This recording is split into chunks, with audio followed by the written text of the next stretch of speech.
Bueno, quinto bloque, quinto segmento de este capítulo 5, Mártires Adventistas del Séptimo Día, del curso bíblico de 36 lecciones a las puertas del cielo, de preparación, para la crisis final. Bien, un detalle, hay mucha información, pero un detalle acerca de esa partecita que pasamos atrás, donde dice que estudiaban el arte de apoderarse de la riqueza y del poder. Los jesuitas hicieron una conspiración asombrosa para poder erigir y conformar y levantar y crear el Banco de Reserva Federal. El Banco de Reserva Federal es el que acuña la moneda americana. Y los dueños y los que acuñan la moneda más poderosa del mundo, adivina quiénes son, son los jesuitas. El Banco de Reserva Federal de Estados Unidos es el banco más poderoso del mundo y está en la ciudad de Nueva York. Pues bien, sigo leyendo un poquitito más. Dice, establecían colegios para los hijos de príncipes y nobles y escuelas para los del pueblo, y los hijos de padres protestantes eran inducidos a observar los ritos romanistas. Toda la pompa exterior desplegada en el culto de la Iglesia de Roma se aplicaba a confundir la mente y ofuscar y embaucar la imaginación, para que los hijos traicionaran aquella libertad por, por la cual sus padres habían trabajado y derramado su sangre. Los jesuitas se esparcieron rápidamente por toda Europa y doquiera iban lograban reavivar el papismo. ¿Cómo te parece? Esta parte ya la había mencionado acerca de la corrupción que hacen por medio de las instituciones de educación. Son especialistas en eso. Y bueno, si la montaña no va a ti, entonces tú vas a la montaña. Si un adventista del séptimo día que quiere ser pastor no va a ir a estudiar para ser pastor en un seminario jesuita, entonces ellos vienen y se infiltran en la iglesia en la iglesia adventista del séptimo día, y de esa manera se entiende y se justifica porque Jesús tiene náuseas de la enorme mayoría de nuestros teólogos, de nuestros pastores. Es muy doloroso. Bueno, ahora tengo que decírtelo. Este libro que mencioné, otro libro que escribí, se llama, que lo mencioné, La Séptima Estrella en la Diestra de Jesús. El título completo es Salvando Pastores, Salvaremos Ovejas.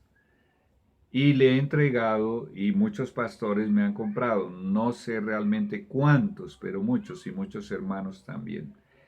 Bueno, si tú quieres el libro o el manuscrito, comunícate conmigo. En ese libro demuestro con la Biblia y explico por qué los 7 mensajes a los 7 períodos de la iglesia comienzan diciendo, escribe al ángel de la iglesia, escribe al ángel de la iglesia.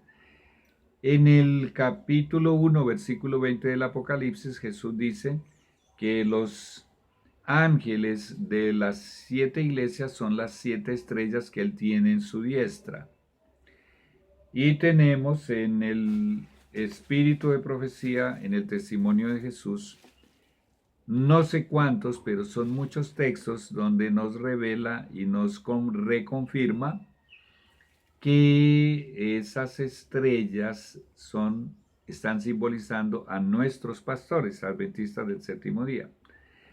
Hay en el libro de Judas a los pastores infiltrados en la época apostólica, ya lo leímos ahora. Judas ya los había llamado estrellas errantes. Pues bien, este asunto de la infiltración en los seminarios adventistas del séptimo día, inclusive tiene algunas filmaciones de testimonios en videos que tú encuentras en YouTube. Buscando, tú encontrarás. Pues bien, seguimos leyendo. Dice, para otorgarles más poder se expidió una bula que restablecía la Inquisición. Muy bien. Entonces el poder de la Inquisición restablecida desde poco después de su creación, entonces quedó en poder de ¿quiénes? De los jesuitas. No obstante, el odio general que inspiraba, aún en los países católicos, el terrible tribunal de la Inquisición fue restablecido por los gobernantes obedientes al Papa, y muchas atrocidades demasiado terribles para cometerse a la luz del día volvieron a perpetrarse en los secretos y oscuros calabozos. Muy bien, hay más, tú puedes leer el capítulo completo inclusive, pero con esta introducción acerca de los jesuitas, voy ahora sí a leer la pregunta número 7. Bueno, en realidad no es una pregunta, es el punto número 7 porque no es una pregunta, es un hecho. Vamos a leerlo. Voy a colocar aquí también para mí el texto. Y aquí está, séptima pregunta. Muy bien.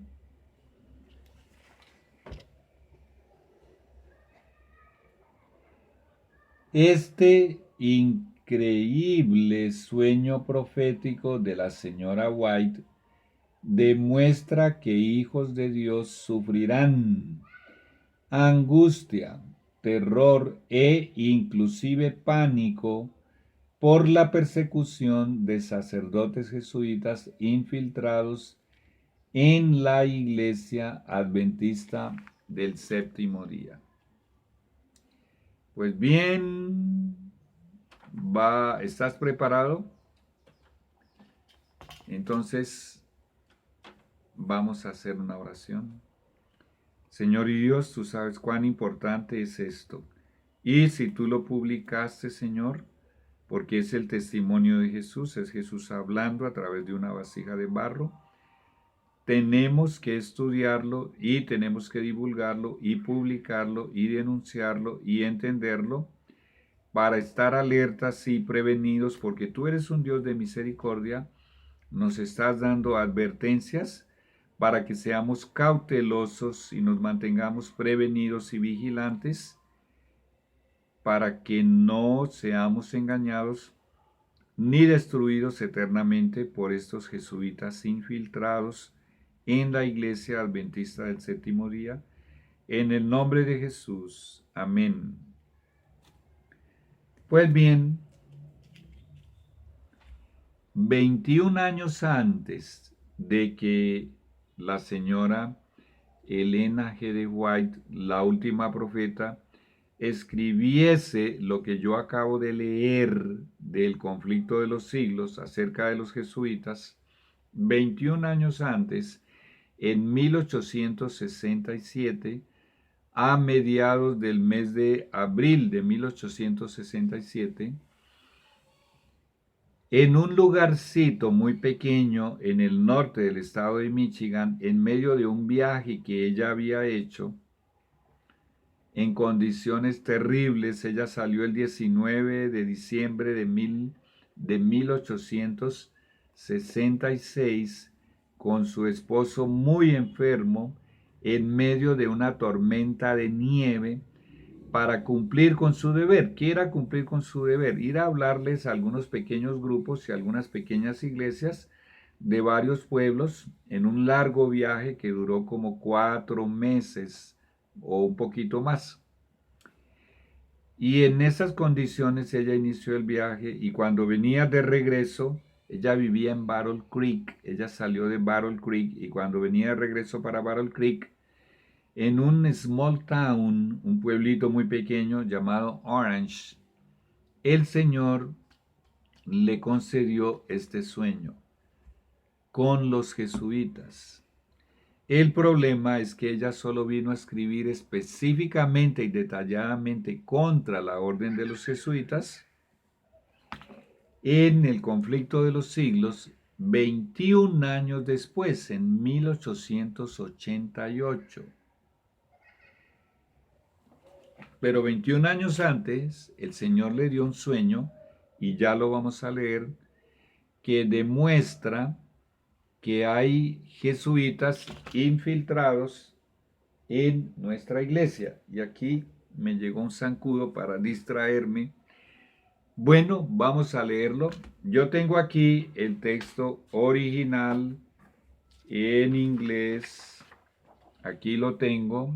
Y este sueño se registra en Testimonios para la Iglesia, volumen 1, en la página 502. Tú lo puedes leer ya, si lo tienes allí. ¿Y por qué tengo aquí el texto original en inglés? Porque hay varias inexactitudes en la traducción del inglés para el español. Muy bien, vamos a leer el texto. El sueño de la última profeta del Señor con los jesuitas. Otro detalle muy delicado y muy importante. Ella, dentro de esta página 502 y la página 501 y las páginas anteriores, venía hablando únicamente del viaje. Y de repente, de forma descontextualizada, ella introdujo este texto en su escritura, donde narra el sueño, ni siquiera colocando un punto aparte, como si fuese un asunto aparte, nuevo, que ella iba a tratar, sino como continuación de las experiencias y de las cosas que estaban ocurriendo durante aquel viaje. Y esto ya nos dice mucho. Ahora, terminado de narrar el sueño, ella no dice nada. En las páginas siguientes no hace ninguna referencia al sueño, ni dice nada, ni da interpretación, ni comenta nada del sueño. Más adelante ella tiene en ese mismo libro, ella reporta que tiene otro sueño, pero lo explica. Pero de este sueño, ni en el volumen 1 de Testimonios para la Iglesia, ni en ningún otro libro suyo menciona absolutamente nada, a no ser los lugares donde ella habla de las estrategias y los métodos y los recursos y la forma de trabajar de los agentes de Satanás. Allí ella vuelve y describe cómo trabajan los jesuitas, pero no hace referencia a ellos por nombre, ni tampoco a este sueño. Bueno, son detalles para tener en cuenta. Muy bien, vamos a leerlo. Finalmente llegamos a la lectura del tan esperado sueño profético. Y es un sueño profético porque lo que tú vas a leer aquí, aunque es muy impresionante, ella es un pánico y una angustia y una aflicción y un terror y un dolor, un sufrimiento, unos padecimientos increíbles que ella padeció durante el sueño, en el sueño, y cuando ella estaba ahí en la cama durmiendo, también estaba sufriendo por ese sueño, porque ella despertó llorando y con su, dice aquí al final, con su almohada empapada por las lágrimas que había derramado. ¿Cuán importante es este sueño? Es algo asombroso. Pero nada de ese sufrimiento ni de ese dolor, porque es un sueño donde ella narra una persecución que sufrió dentro de la iglesia, por los jesuitas y por sus agentes.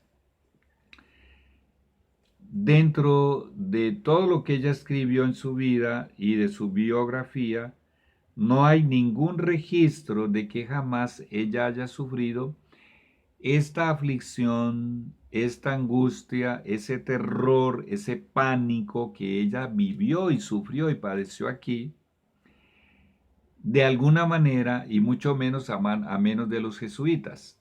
Si esto no aconteció con ella en la vida real, por el texto tú vas a entender y por el contexto que esta es una profecía, este sueño. Esa profecía está profetizando padecimientos, sufrimientos, angustia, aflicción, dolor, terror, inclusive pánico, que sufrirán los hijos de Dios en los últimos días, entre tantas otras cosas, aquí específicamente debido a la infiltración de sacerdotes jesuitas dentro de nuestra iglesia. Para leer esto recuerda una partecita que leímos aquí, que ellos son especialistas en escalar a las posiciones más elevadas de la entidad que ellos infiltran. Imagínate, Mike Pence y Donald Trump son agentes jesuitas, colaboradores de los jesuitas, y son el presidente y el vicepresidente de los Estados Unidos. Las agencias secretas fueron creadas por los jesuitas. Siempre el director de la CIA fue un católico o fue un jesuita o un hombre con formación jesuita. Eso dice mucho. El nombre CIA, Iglesia Central de Inteligencia, Agencia Central de Inteligencia, pero en realidad tiene más que ver con la Iglesia Católica. Para John Eric Phelps, el escritor del libro Asesinos del Vaticano, ese Central Intelligence Agency realmente es Catholic Intelligence Agency, es Agencia Católica de Inteligencia, y en realidad lo es. Tenemos en la Corte Suprema de Justicia de los Estados Unidos, hay 9 jueces. Y los que no tienen formación jesuita, 3 de ellos son judíos y tienen formación católica. Hay uno que dice ser protestante, que fue nombrado por Donald Trump, pero tiene formación jesuita, fue formado en una universidad jesuita. Y los otros 5 son católicos. Y ese es el poder que tienen. Solamente en unas áreas he mencionado, porque hay muchas más en los Estados Unidos, porque la nación de los Estados Unidos era la nación protestante, donde no había rey y donde no había papa. Y había que demolerla, destruirla. Es así con la infiltración de los jesuitas, que controlan el gobierno más poderoso del mundo y controlan la riqueza de la nación más rica del mundo y las instituciones de la institución que gobierna el mundo.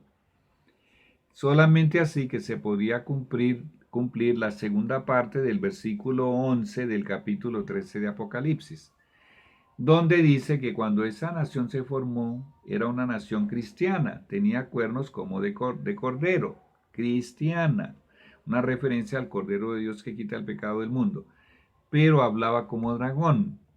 ¿Cómo lo lograron? Con la infiltración de los jesuitas. Vamos a leer el sueño.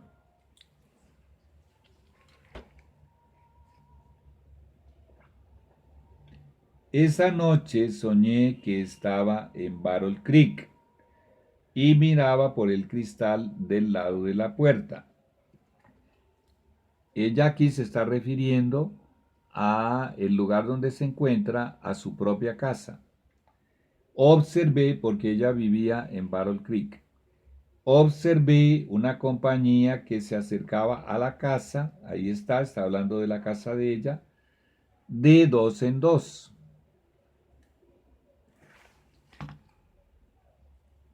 Porque iban en formación de 2 en 2, porque la orden de los jesuitas es una orden militar. Sigue leyendo. Parecían decididos y determinados. ¿Parecían qué? Traían una misión y para cumplir esa misión parecían decididos y determinados. Ahora mira la información que nos va a dar acerca de ellos. Ella dice que en el texto original dice que yo, ahí falta el pronombre personal yo los conocía bien. ¿Cuáles son las opciones que nosotros tenemos? ¿Cuáles eran las personas que la mensajera del Señor conocía bien? Bueno, obviamente el círculo de su familia, ella tenía muchos parientes. En Battle Creek estaban viviendo varios miles de personas. Solamente la Review and Herald llegó a tener más de 300 empleados. Allí se llegó a construir el gigantesco sanatorio del doctor John Harvey Kellogg, y allí se había centralizado la administración de la Iglesia Adventista del Séptimo Día por la presencia de la profeta que vivía allí, y muchos vinieron de muchos lugares de Estados Unidos, y durante varias décadas ella estuvo diciendo: tenemos que descentralizarnos, no sigan viniendo, no sigan construyendo edificios, no continúen agrandando esto aquí en Battle Creek. Y Battle Creek simboliza también algo en el sueño. Simboliza nuestra iglesia mundial, pero específicamente, como ahí estaba el centro de la administración, simboliza la administración actual de nuestra iglesia. Es en ese contexto que se desarrolla el sueño. Muy bien. ¿Y a quiénes entonces ella conocía allí? Si prácticamente Battle Creek, con muy poquitos habitantes, yo no sé si era 2 o 3%, 1%, que no eran adventistas del séptimo día, prácticamente era una colonia de adventistas del séptimo día. Ella tenía contacto con algunos hermanos con los cuales probablemente tendría más comunicación por diversas razones. Pero como ella era la profeta de la iglesia, ¿con quiénes tenía más contacto? Con los líderes de la iglesia. Era con las personas con las cuales ella más tenía que contactarse y tenía que hablar, porque estaba obligada, porque ellos eran los líderes de la iglesia y continuamente el Señor le enviaba mucha información para la iglesia. Y en primer lugar, estos eran los individuos que ella debía abordar, los líderes de la iglesia. Cuando dice que los conocía bien, yo los conocía bien, dice aquí el original en inglés, quiere decir que eran personas que estaban más allegadas a ella. Ahora escucha lo que sigue diciendo.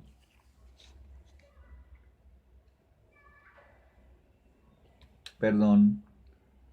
Bueno, ya lo localizaste allí el texto, ¿dónde estamos?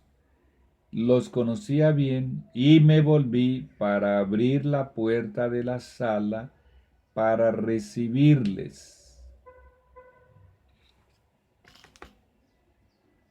Ella dio una primera mirada a través del cristal de la puerta, los conocía bien, y si los conocía bien, y les iba a abrir la puerta de la sala de su casa para recibirlos y atenderlos, una compañía que venía marchando de dos en dos. Ella no dice cuántos eran, si eran 10 o 15 o 20 o 40. Y estaba dispuesta a atenderlos de nuevo, pero ahora, como el Señor es el diseñador y el arquitecto, el creador de este sueño, porque fue Dios el que se lo dio, el Señor en el sueño hace que ella tenga un llamado a la conciencia antes de abrir la puerta, ella se detiene y no abre esa puerta y decide darles una segunda mirada por un llamado de Dios a la conciencia. Muy bien, y aquí hay una lección para nosotros. Voy a leerlo, el texto voy a leerlo. Dice, bueno, los conocía bien y me volví para abrir la puerta de la sala para recibirles, pero decidí mirar de nuevo. Ahí está. Dios le hace un apelo a la conciencia. No vayas a abrir todavía. Reconsidera lo que vas a hacer mirando de nuevo. El Señor la mandó a mirar esa compañía que venía así, casi se me olvida. Aquí en el original en inglés dice que venían marchando de dos en dos. ¿Por qué? Este verbo marchando en el español no lo colocaron. Porque la sociedad de los jesuitas es una institución militar. Eso es para demostrar que eran militares, pero los conocía muy bien.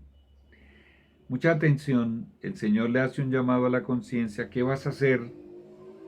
Te voy a revelar quién es esa gente. Mucha atención, míralos de nuevo. Aunque eso no está en el texto, eso fue lo que aconteció. Escucha. Escucha lo que dice aquí. Los conocía bien y me volví para abrir la puerta de la sala para recibirles, pero decidí mirar de nuevo. La escena cambió. La compañía ahora parecía que...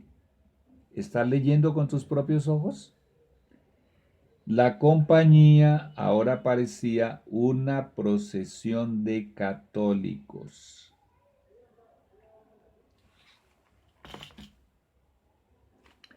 Un detalle sobre la traducción de la escena cambió. El original en inglés dice la escena fue cambiada. La escena fue cambiada por Dios porque Dios es el diseñador del sueño. Por eso cuando ella ve de nuevo ese grupo de líderes de la iglesia, que es lo más probable, todo indica que eran líderes de la iglesia que venían marchando como militares de dos en dos. Ahora Dios con su poder les quitó sus disfraces. ¿Recuerdas lo que leímos ahora del conflicto de los siglos? Para ellos ningún disfraz era demasiado difícil de llevar. ¿Recuerdas que enfatizó el asunto de los disfraces más abajo? ¿Qué fue lo que dijo acerca de los disfraces? Que usando todo tipo de disfraces escalaban a los puestos más elevados del poder y controlaban la política de las naciones. ¿Recuerda lo que leímos aquí en 2 de Corintios 11, 13, 14, 15? Que no nos debemos extrañar de que los ministros de Satanás se disfrazan de ministros de justicia. Bueno, ahí estamos uniendo los eslabones de la cadena. Ahora, ¿en qué cambió Dios ese grupo que era confiable? Porque ella confiaba en ellos y los iba a introducir en su casa para atenderlos. En una procesión católica. Ya vamos a recordar qué es una procesión católica. Ya regresamos.